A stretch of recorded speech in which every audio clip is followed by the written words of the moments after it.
RSS के प्रमुख मोहन भागवत ने भारतीय मुसलमानों को लेकर बड़ा बयान दिया है।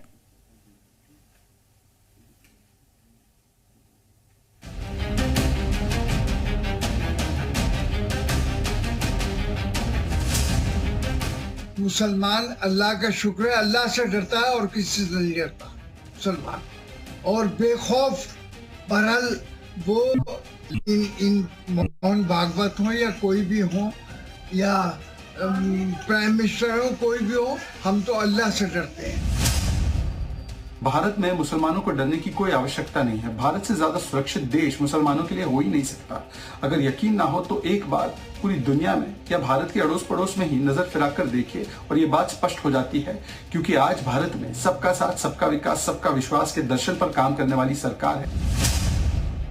कि मुसलमान इस मुल्क के अंदर दूसरे हमवतनों के साथ मिलकर खुशी के साथ, मसरत के साथ रहता है, न उसे कोई डर है न खौफ है। हम तो पहले दिन से कह रहे हैं कि देश सबका है, सबको भाईचारे और प्यार से और मोहब्बत के साथ रहना चाहिए। हम डर कहाँ रहे? ये बातें ख़त्म की जाएं कि ये बड़ा कि ये छोटा, बल्कि वर्क इस बात पर किया जाए कि हम तमाम लोगों को एक प्लेटफॉर्म पर कैसे ला सकते हैं। आरएसएस प्रमुख मोहन भागवत ने भारतीय मुसलमानों को लेकर बड़ा बयान दिया है। मोहन भागवत ने कहा है कि मुसलमानों के लिए भारत में डरने की कोई बात नहीं है, लेकिन उन्हें वर्चस्व का अपना दावा छोड़ देना चाहिए। मोहन भागवत ने कहा कि सरल सत्य यह है कि हिंदुस्तान को हिंदुस्तान ही रहना चाहिए, और भागवत के इस बयान के बाद सियासी घमासान मचा है।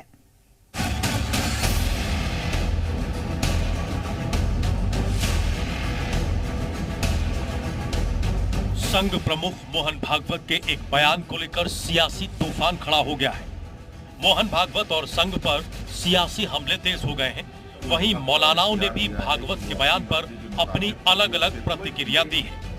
कांग्रेस के वरिष्ठ नेता कपिल सिब्बल ने ट्वीट करके मोहन भागवत को निशाने पर लिया। सिब्बल ने ट्वीट करके लिखा, वह इससे सहमत है, लेकिन इंसान को इंसान रहना चाहिए। वहीं AIMIM चीफ ओवैसी ने भी भागवत के खिलाफ मोर्चा खोल दिया। ओवैसी ने कहा कि मुसलमानों को भारत में रहने या हमारे धर्म का पालन करने की अनुमति देने वाले मोहन कौन होते हैं? हम भारतीय हैं क्योंकि अल्लाह ने चाहा। उन्होंने हमारी नागरिकता पर शर्तें लगाने की हिम्मत कैसे की? उस इंटरव्यू को देखा हूं, पढ़ा हूं, उसमें कौन सी बात है मिलकर रहने की, बताइए। आप तो कह रहे हैं कि आपको अगर रहना है भारत में, पहले तो होते कौन है मुसलमानों को परमिशन देने के लिए कि मैं कैसा अपना फेथ को फॉलो करूंगा, नहीं करूंगा? कैसे आप कंडीशन लगाते मेरे सिटीजनशिप के ऊपर मोहन भागवत? हम यहां पर अपना फेथ एडजस्ट करने के लिए नहीं है। कोई नागपुर में जो बैठा हुआ है, जो एलेज सेलिब्रेट है, हमको उनसे सीखने की जरूरत नहीं है। ओवैसी यही नहीं रुके, उन्होंने भागवत के साथ साथ पीएम मोदी को भी निशाने पर लिया। ओवैसी ने कहा कि पीएम दूसरे देशों के सभी मुस्लिम नेताओं को गले क्यों लगाते हैं, लेकिन अपने देश में एक भी मुस्लिम को गले लगाते नहीं दिखते। क्या पॉलिसी होनी चाहिए उनको ही बताइए। मोदी सरकार खुद सुप्रीम कोर्ट में ये डालती है कि हम 2 चाइल्ड नाम की जरूरत नहीं है। TFR रेट गिर चुका है।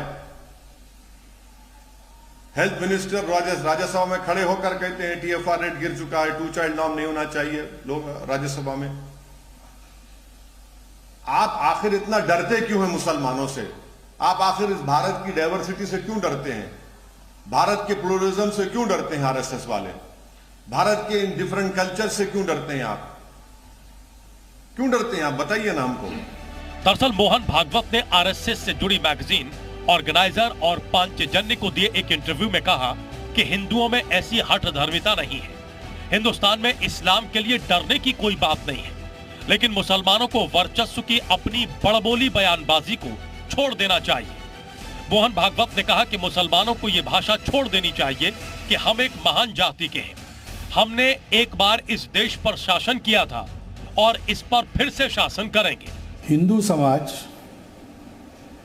लगभग 1000 वर्षों से एक युद्ध में है। विदेशी लोग, विदेशी प्रभाव और विदेशी षड्यंत्र इनसे एक लड़ाई चल रही है। संघ ने काम किया और भी लोगों ने काम किया है, बहुत से लोगों ने इसके बारे में बोला है। उसके चलते हिंदू समाज जागरूक हो रहा है और स्वाभाविक लड़ाई में वो कट्टर होता ही है।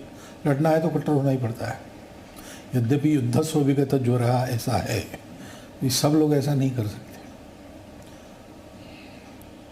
लेकिन उन्हीं लोगों ने, जिन लोगों ने इसके बारे में समाज को जागरूक किया, हमारे सहित जागरूक किया ने वो बहुत दिनों से है।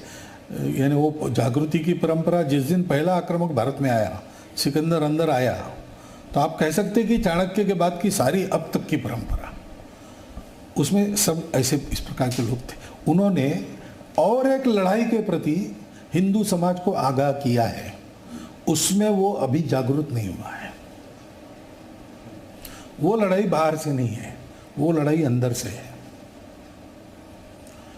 तो हिंदू धर्म, हिंदू संस्कृति, हिंदू समाज की सुरक्षा का प्रश्न है, उसकी लड़ाई चल रही, बाहर से आक्रमण हो रहे हैं। अब विदेशी नहीं है, विदेशी प्रभाव है और विदेश से होने वाले षड्यंत्र हैं, तो लड़ाई तो है, उसमें कट्टरपन लोगों का आएगा। भागवत के बयान के बाद सियासी पारा चढ़ा हुआ है। आरएसएस प्रमुख मोहन भागवत ने कहा है कि हिंदुस्तान में मुसलमानों को डरने की जरूरत नहीं है, जिसके बाद AIM-MIM प्रमुख ओवैसी भड़क उठे। उन्होंने कहा, भागवत कौन होते हैं ये बात कहने वाले। इसके साथ ही समाजवादी पार्टी समेत कई राजनीतिक दलों ने भी हमला बोल दिया, लेकिन बीजेपी का सीधे तौर पर कहना है कि बीजेपी सबके साथ रहकर काम करना चाहती, इसलिए उनका नारा है सबका साथ, सबका विकास, सबका विश्वास। लेकिन संघ प्रमुख के इस बयान के बाद पूरे देश में राजनीति शुरू हो गई है। हालांकि संघ प्रमुख इसके पहले भी इस बात को लगातार कहते रहे हैं कि अगर ऐसा नहीं होता तो अयोध्या में राम मंदिर नहीं बनता। एक बार उन्होंने फिर कहा है कि हिंदुस्तान में रहने वाले मुसलमानों को डरने की जरूरत नहीं है। ये कोई पहला मौका नहीं है जब भागवत ने मुसलमानों को लेकर कोई बयान दिया है। मुसलमानों को लेकर उनके बयानों की लंबी फहरिस्त है और हर बयान के बाद सियासी तूफान खड़ा होता है। ब्यूरो रिपोर्ट, जी मीडिया। तो मोहन भागवत के इस बयान पर लगातार सियासत देखी जा रही है और आइए आपको बताते हैं कि मोहन भागवत ने और क्या क्या कहा है। तो हिंदू समाज 1000 साल से युद्ध में है, विदेशी ताकतों से लड़ाई चल रही है और संघ के जगाने से हिंदू समाज जागृत हो रहा है। लड़ना है तो कट्टर होना ही पड़ता है और हिंदुओं को एक और लड़ाई के लिए जागृत किया है। ये लड़ाई बाहर से नहीं बल्कि अंदर से है और हिंदू समाज धर्म संस्कृति की सुरक्षा का प्रयत्न है। अब विदेशी नहीं है, विदेशी प्रभाव और षड्यंत्र है। लड़ाई तो है और इससे कट्टरता आएगी। तो ये वो बातें जो कि संघ प्रमुख मोहन भागवत की तरफ से कही गई हैं उनके